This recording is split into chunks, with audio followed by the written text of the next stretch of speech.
ढगांचा गडगडाट, विजांचा कडकडाट. ढगांचा गडगडाट, विजांचा कडकडाट. गारटलेल्या रम्य संध्याकाळी असाच एक रम्य समुद्रकाठ. गारटलेल्या अशाच एका रम्य संध्याकाळी असाच एक रम्य समुद्रकाठ. कोणी धावताना धडपडतंय तर कोणी कोणाला सावरतंय. कोणी धावताना धडपडतंय तर कोणी कोणाला सावरतंय. सखीचा हात हातात धरताना कोणी मनातल्या मनात बावरतंय. कोणी धावताना धडपडतंय तर कोणी कोणाला सावरतंय. सखीचा हात धरताना कोणी मनातल्या मनात बावरतंय. अरे आलात? कसे आहात? कशी वाटली ही कविता? नक्कीच तुमच्या मनातल्या कट्ट्यावरच्या आठवणी जाग्या झाल्या असतील ना?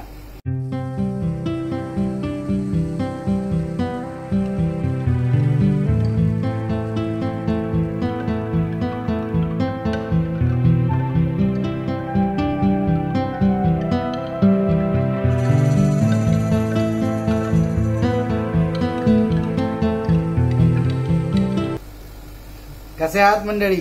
बरे आहात ना? चला, यावेळेला कोरोनामुळे मरीन ड्राईव्हवर पावसात भिजण्याची संधीच मिळाली नाही. दरवर्षी जरा जोरात पाऊस पडला की तडक मरीन ड्राईव्ह, मी आणि ती. कोसळणारा पाऊस, कट्ट्यावरती मी आणि ती. एका हातात गरम गरम चहा आणि एका हातात कळलं ना, श्वेत धूम्रकांडी. आता श्वेत धूम्रकांडी म्हणजे काय हे सांगायची गरज नसेलच तुम्हाला. तुम्ही म्हणाल, तू चहा आणि श्वेत धूम्रकांडी बद्दल बोललास, तिचं काय? तिच्यावर थोड्याच वेळात बोलूया आपण. त्या दिवशी शेजारची प्रकृती घरी आली आणि आईला विचारत होती, आजी आजी, तो पाऊस तर गुडूम म्हातारीचा कोण लागतो? आणि पाऊस छोटा आहे की मोठा आहे? होता बालसुलभ प्रश्न तो, पण नक्कीच विचार करण्यासारखा होता.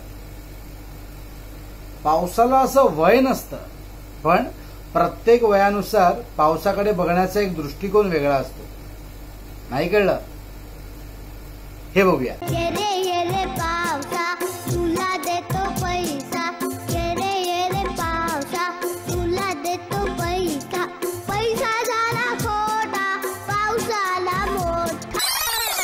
घोड़े जैसी चाल, हाथी जैसी तुम, ओ सावन राजा कहाँ से आए तुम? घोड़े जैसी चाल, हाथी जैसी तुम, ओ सावन राजा कहाँ से आए तुम? ये रे ये पावसा जीव झाला वेडा पिसा, सरीच्या परी तू ये न जरा. कच्चीचा कोपरा छेडतो गारवारा, ओला त्या थेंबा परिदेश हारा. पाहता तुला झाल्या धुंद दिशा कशा सांगना. भिजलेल्या साडीमध्ये चोख दिसते, आज मला पुन्हा भिजावेसे वाटते. गच्चीवरून कशी दिसते, आज मला तिला पाहावेसे वाटते. प्यार हुआ इकरार हुआ है, प्यार से फिर क्यों डरता है दिल? प्यार हुआ इकरार हुआ है, प्यार से फिर क्यों डरता है दिल? कहता है कि रास्ता मुश्किल मालूम नहीं है कहाँ मंजिल. काय कसा काय वाटला पावसाचा बाल्यावस्थेपासून म्हातारपणापर्यंतचा प्रवास? तुम्ही म्हणत होता ना, तिचं काय झालं? आता तिच्याकडे वळूया. इमॅजिन करा, नरिमन पॉइंटचं ऑफिस, अशीच एक पावसाळ्याची रम्य संध्याकाळ. तुम्ही ऑफिसमधून निघण्याच्या तयारीत. तेवढ्यात तुमच्या ऑफिसमधली तुम्हाला आवडणारी ती तुमच्या डेस्कजवळ येते आणि म्हणते, कंटाळा आला यार, बाहेर बघ ना किती मस्त पाऊस पडतोय, भिजूया का? तुम्हाला लवकर निघायचंय म्हणून तुम्ही बॉसला आधीच काहीतरी सांगितलेलं असतं. आणि हा अचानक प्रश्न तुम्ही मुद्दामून भावकात, अरे नाही ग मला. त्यावरती इट्स ओके, तुला जर जमत नसेल तर.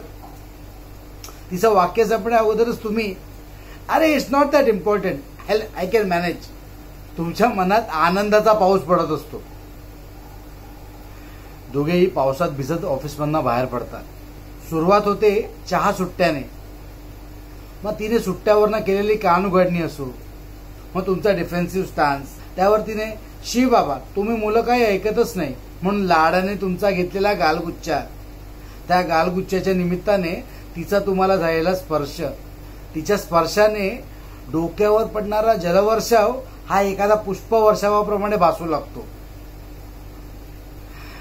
एरवी घरातल्या जेवणात केस आला तर शिव्या घालणारे तुम्ही तुझे केस किती सॉफ्ट आहेत ग म्हणून तिच्या काळ्याभोर केसांचं कौतुक करत असता. घरी कोणाचंही उष्ट न खाणारे तुम्ही आज एकाच कपात मस्तपैकी चहा पीत तुझ्या लिपस्टिकने चहाला मस्त गुलाबी कलर आणलाय ग म्हणून फुकटचा डायलॉग मारत असता. थांबा, किती जण हे नक्की रिलेट करतायत हे नक्की कमेंटमध्ये कळवा. पुढे कंटिन्यू करूया. कट्ट्यावरनं चालताना अचानक जोरदार वारा येतो. ती पटकन तुमचा हात पकडते आणि तुमच्या अंगात एक शिरशिरी येते. यावेळेला ही शिरशिरी आनंदाची नसून भीतीची असते, कारण समोरच्या फुटपाथवर तुम्ही बायको नामक चक्रीवादळाला तुमच्याकडे घोंगावर येताना बघितलेलं असतं. आता डोक्यावर पडणाऱ्या फुलांचं काटेरी निवडुंगात रूपांतर झालेलं असतं. मगासपासून ज्या थेंबांना तुम्ही मोत्याची उपमा देताय त्या प्रत्येक थेंबात तुम्हाला तुमच्या बायकोचा लालेला झालेला चेहरा दिसतोय. तुम्ही लपायचा प्रयत्न करता पण नो फायदा. मग तुम्ही ठरवता आता बस, जो होगा वो देखा जाएगा म्हणून 56 इंच छाती पुढे काढून बाहेर येता तेवढ्यात ते वादळ तुमच्यासमोर येऊन टाकलेलं असतं. तुमची 56 इंचाची छाती 26 इंच पण राहत नाही. हो काय हो, ही कोण? अशा अचानक सुटलेल्या बंदुकीच्या गोळीपासून वाचण्यासाठी तुम्ही तुमच्या आवडत्या तीला तुमची चुलती करता. पण एवढ्यावरच हे वादळ थांबलं तर ते वादळ कसलं? एक ना अनेक अशा हजारो प्रश्नांच्या तलवारी तुमच्यासमोर तळपत असतात.